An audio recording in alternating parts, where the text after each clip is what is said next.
Apakah wajib belajar ilmu tajwid? Jawabnya ya. Sampai kadar mana? Sekadar dapat membaca Quran itu betul, bukan sedap. Adapun sedap itu sunat. Baca betul. Alhamdulillahi Rabbil Alamin. Betul tu. Sedap. Sedap benda gitu. Faham lagi? Itu dia panggil betul.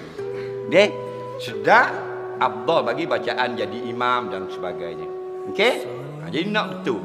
Tapi kalau bacaan tak betul, walaupun sedap, tidak boleh dan tidak sah. Nampak? Ihdinas siratal mustaqim. Oh, qiraat mana ni? Qiraat hayoping. Faham? Nampak? Mana ta baca gitu dah 4 harakat. Dah. Jadi zayyinu aswatakum bil hunil arab. Kamu hiaskan lenggok bacaan kamu macam Arab mengaji, itu sunat. Okey? Tapi baca tu biar betul.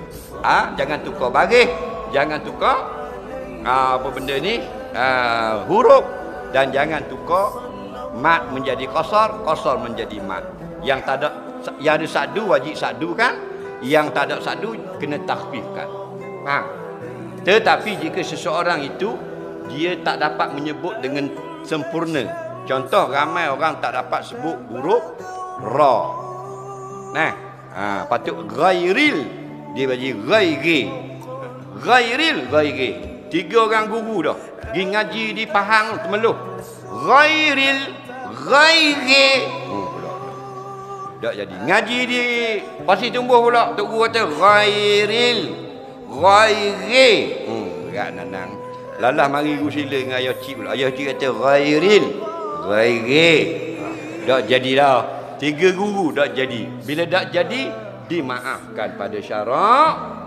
Sah semayang dia, tak boleh jadi imam. Faham? Tak jadi imam tapi semayangnya sah.